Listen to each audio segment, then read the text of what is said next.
తాకట్టులో ఉన్న బంగారం అమ్మాలనుకునే వారి ఇన్ఫర్మేషన్ ఇస్తే దాని వాల్యుయేషన్ బట్టి మీకు కమిషన్ కూడా ఇస్తుంది గోల్డ్ హబ్. హాయ్ హలో నమస్తే, వెల్కమ్ టు మనం టీవీ. ప్రస్తుతం మనం ఖమ్మం నగరంలో ఉన్నటువంటి పోస్ట్ ఆఫీస్ సెంటర్ లో ఉన్నాం. పోస్ట్ ఆఫీస్ దగ్గరకు చాలా మంది కూడా జిరాక్స్ కోసం వస్తుంటారు. అయితే ఇక్కడ జిరాక్స్ కార్ లో పెట్టుకొని జిరాక్స్ తీసుకున్నాడు ఒక నిరుద్యోగి. దాదాపు 2012లో తాను డిగ్రీ వరకు చదువుకున్నాడు, బీకాం వరకు. ఉద్యోగాలు ఏవి రాకపోవడంతో ఈ కార్ లోనే ఒక కార్ ని రెంట్ కు తీసుకుని అందులో జిరాక్స్ మిషన్ పెట్టుకొని జిరాక్స్లు అందిస్తున్నారు. చాలా ప్రాంతాల నుంచి వచ్చే ప్రజలందరికీ కూడా జిరాక్స్లు తక్కువ రేటుకే ఇతను చేస్తున్నాడు. ఇతనితో మాట్లాడే ప్రయత్నం చేద్దాం.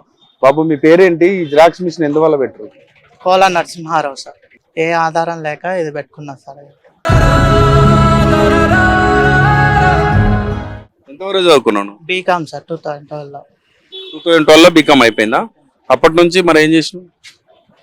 పోస్టల్లోనే ఇన్స్పెక్టర్ సార్ దగ్గర అసిస్టెంట్ గా అవుట్ సోర్సింగ్ చేశాను సార్. 2019 వరకు చేశాను, ఫిబ్రవరి అట్లా. మీ కుటుంబ పరిస్థితి ఏంటి మరి? పూర్ సార్, చాలా పూరు. ఇల్లు లేదు, సొంత ఇల్లు లేదు సార్. ఇంతవరకు ప్రభుత్వం నుంచి కనీసం జాగా కానీ డబుల్ బెడ్రూమ్ కానీ ఏమీ రాలేదు సార్.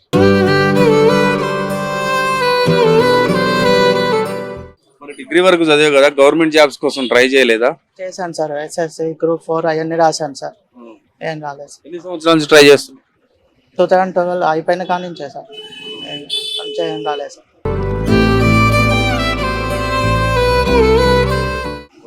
తెలంగాణ ఏర్పడ్డాక కూడా ఎటువంటి జాబ్స్ రాలేదు? రాలేదు సార్.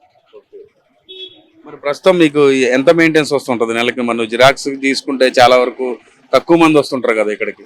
కూలీ పడుతుంది సార్, 800-900 కూలీ పడుతుంది సార్ డైలీ. దాంతో మీ అమ్మగారిని మీ తమ్ముని చేస్తావా? అవును సార్. ఎక్కడ మీ ప్రాపర్ ఎక్కడ? అసలు మీ కుటుంబ పరిస్థితి ఏంటి ప్రస్తుతం? ప్రాపర్ ఖమ్మమే సార్. చిన్నప్పటి నుంచి ఖమ్మమే సార్ మాది. ఇక సొంత ఇల్లు లేదు సార్ అసలు. అద్దె ఇంట్లోనే ఉంటాను చిన్నప్పటి కాడ నుంచి. కారు కొనుక్కున్నావా? లేదు సార్, ఓనర్ గారు ఖాళీగా ఉంటుంటే తీసుకొచ్చి వాడుతున్నా సార్. ప్రస్తుతానికి బతిలాడి ఏమైనా ఆధారం లేకపోతే ఇట్లా వాడుతున్నా. ఇదేమో కిస్తులు పెట్టుకున్నా సార్, ఇన్వర్టర్. ఇదేమో అమ్మ డోకరాలు వస్తే ఇప్పించింది సార్ పాతది అప్పుడు. మరి వేరే జాబ్స్ ఏదైనా కొంచెం ఎక్కువ శాలరీ వచ్చే ట్రై చేసి ఉంటే బాగుండేది కదా, బీకామ్ చదివిన.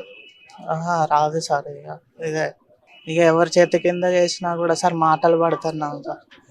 అది సొంత కాలం మీద నిలబడాలని కొంచెం అమ్మ ఆలోచనతో కొంచెం పెట్టుకున్నాం సార్. ఇప్పుడు బ్యాటరీకి కిస్తీ కట్టాలి, ఈఎంఐ కట్టాలి, దీనికి కూడా ఒక డబ్బులు కట్టాలా? ఇది పాతది సార్, అమ్మ ఇప్పించింది సార్. ఒక 4 సంవత్సరాల క్రితం అమ్మ ఇప్పించింది సార్. ప్రస్తుతం అయితే మరి ప్రభుత్వాన్ని ఏం కోరుకుంటాను? సొంత ఇల్లు ఇస్తే బాగుంటది సార్. ఇంకా అది ఒక్కటే కోరిక సార్, ఏం లేదు. మనం చూస్తున్నాం కదా, ఈ బ్యాటరీ ఈఎంఐలో తీసుకున్నా అని చెప్తున్నాను. నెలల డబ్బులు కట్టాలి. దీంట్లో మొత్తం కూడా ఇక్కడ ప్రింటర్ కావచ్చు, ఇది కావచ్చు, వాళ్ళ అమ్మ డాక్టర్ డబ్బులతో కొనుక్కున్నా అని చెప్తున్నాడు. ప్రస్తుతం అయితే వాళ్ళ కుటుంబ పరిస్థితి బాగలేదు. 2012లో డిగ్రీ అయిన దగ్గర నుంచి కూడా ఉద్యోగం కోసం ఎన్నో ప్రయత్నాలు చేశాడు, కానీ ఎటువంటి ఉద్యోగం రాకపోవడంతో దీన్ని ఇంటి ఓనర్ ఎవరైతే రెంట్కుంటారో ఆ ఇంటికి సంబంధించిన ఓనర్ ఈ కారు ఇచ్చాడు, ఖాళీగా ఉంటుంది తీసుకెళ్లి పెట్టుకో అంటే ఒక నిరుద్యోగి ఇలా పెట్టుకొని జిరాక్స్లు అందిస్తున్నాడు. ప్రస్తుతం వాళ్ళ అమ్మగారు కూడా ఉంది. చెప్పమ్మా, మీ కుటుంబ పరిస్థితి ఏంది? మరి మీ బాబు జాబ్స్ కోసం ట్రై చేసినా ఏమి రాలేదని చెప్తున్నాడు. ఎప్పటి నుంచి చదువుకున్నాడమ్మా? ఎంతవరకు చదువుకుంటు? బీకామ్ చదివిండు. ఏమీ లేదయ్యా, మాకు ఇల్లు కూడా లేదు ఉండటానికి. కొంచెం దయచేసి ఇప్పించండి. ఇద్దరు పిల్లలమ్మా? ముగ్గురయ్యా, ఒక అమ్మాయి 2 అబ్బాయిలు. అమ్మాయికి పెళ్లి అయిందా? అయిపోయిందయ్యా. ఇప్పుడు మరి ఎక్కడ ఉంటున్నారు, ఏంటి పరిస్థితి ఏంటమ్మా? సుందరైనారు అయ్యా, కిరాయే సుందరైనారు. దయచేసి కొంచెం చూడండి అయ్యా, పరిస్థితి బాగాలేమి. అంటే ఇప్పుడు మీకు మీ బాబు కూడా కష్టపడి ఎట్లా రోడ్డు మీద అయినా కూడా ఒక వెహికల్ తో ఇట్లా జిరాక్స్ తీసుకొని కుటుంబాన్ని నడుపుతుండే కదా, మీ చిన్న బాబుకు సంబంధించి కూడా ప్రభుత్వం నుంచి అందాల్సినవి అందుతున్నాయా? పింఛన్ వస్తుందయ్యా, పింఛన్ వస్తుంది 4000 పింఛన్ వస్తుంది. అట్లా వెళ్ళబుచ్చుకుంటున్నాం అయ్యా, అట్లా గట్ట తెల్లారిపోతుంది అట్లే.